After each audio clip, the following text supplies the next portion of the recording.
আজি একচুৱেলি মই আহিছিলোঁ কামপুৰ লগতে ইয়াতে গুৰুকুল ছিনিয়ৰ ছেকেণ্ডেৰী স্কুলৰ যিটো প্ৰতিষ্ঠা দিৱস আৰু নৱাগত আদৰণি সভা ইয়াতে সেই দিনটো বিশেষভাৱে আমাৰ সকলোৰে প্ৰাণৰ শিল্পী আমাৰ হাৰ্টথ্ৰব জুবিন দাৰ শ্ৰদ্ধাঞ্জলি অনুষ্ঠান ইয়াতে অনুষ্ঠিত কৰা হৈছে আৰু মোক ইয়াতে আমন্ত্ৰণ জনাইছে।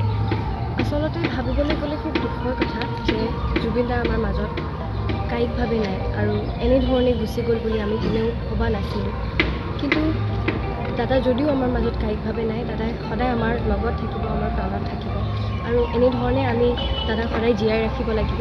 ইয়াত মই দেখিছোঁ যে ইয়াৰে যিসকল ছাত্ৰ ছাত্ৰী সকলোৱে দাদাৰ গীত, দাদাৰ কথা এইসমূহ চৰ্চা চলি আছে আৰু ঠিক তেনেধৰণে দাদাই আমাৰ মনত, আমাৰ মাজত সদায় জীয়াই ৰাখিব লাগিব, আমি জীয়াই থাকিব সদায় দাদাই।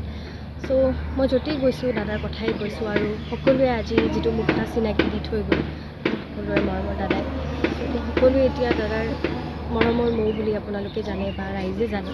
চ' মই সকলোৰে পৰা আশীৰ্বাদ বিচাৰিছোঁ আৰু শেষত এটাই কথা ক'ম যে আমি ইমান দিনে ৰৈ আছোঁ দাদাৰ ন্যায়ৰ বাবে। আমি আচলতে এতিয়ালৈ গম পোৱা নাই যে সেইদিনাখন দাদাৰ লগত হৈছিলে কি।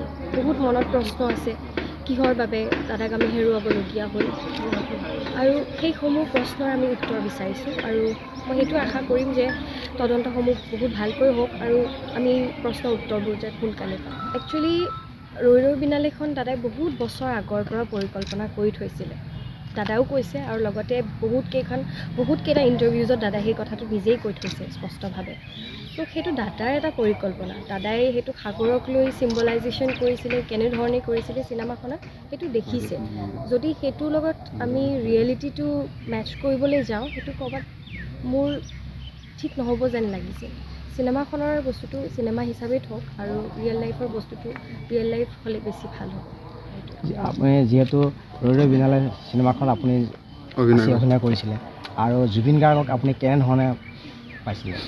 মই জুবিন দাক একচুৱেলি মই ক্লাছ 8ত থাকোঁতে মই দাদাক প্ৰথমে লগ পাইছিলোঁ। মই ইণ্টাৰভিউসমূহতো কৈছোঁ আৰু বেলেগত যাক যেনেকৈ মোক লগ পাইছে মই তেওঁলোককো কৈছোঁ, সৰুতেই লগ পাইছিলোঁ আৰু ক্লাছ 8ত লগ পোৱাৰ পাছত দাদাই তেতিয়া মোক চিনাকি আৰু দাদাই মোৰ অভিনয় আৰু গীত ভাল পাই মোক দাদাই নিজৰ মিউজিক ভিডিঅ'ত মোক সুযোগ দিছিলে। প্ৰথমে মই দাদাৰ লগত কাম কৰিছিলোঁ মনৰে কইনা বুলি এটি গীতত।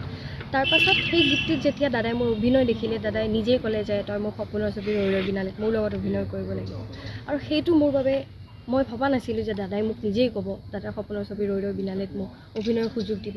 তাৰপাছত মই অভিনয় কৰিবলৈ সক্ষম হ'লোঁ ৰৈ ৰৈ বিনালেত। ঠিক তেনেধৰণে দাদাই মই দাদাক কৈছিলোঁ যে দাদা আপুনি এজন ভগৱান, মোৰ বাবেই নহয় লাখ লাখ মানুহৰ বাবে, অনুৰাগীৰ বাবে আপুনি এজন ভগৱান। কাৰণ আপুনি এনেকুৱা কিছুমান বস্তু গম পায় বা কানেক্ট কৰিব পাৰে নিজকে। আমি চবেই নিজেই দেখিছোঁ যে দাদাই প্ৰাকৃতিৰ লগত কি ধৰণে কানেক্ট কৰে, কেৱল মানুহেই নহয় প্ৰত্যেক বস্তু, গছেই হওক জীৱ জন্তুৱেই হওক প্ৰত্যেকটো বস্তু।